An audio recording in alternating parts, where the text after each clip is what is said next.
వెల్లువైతే కళ్ళలోన అనురాగాలే నిండిపోవా గుండెలోన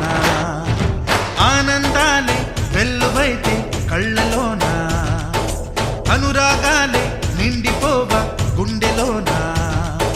మమతల మాలలు తెచ్చి ఆ కలతలనే చెరిపేసి ముంగిట ముగ్గులు పెట్టి గొప్పెమ్మల కొలువే చేసి మనమంతా చేరి ఆడి పాడే వేళ సంక్రాంతి పండుగ చేద్దామా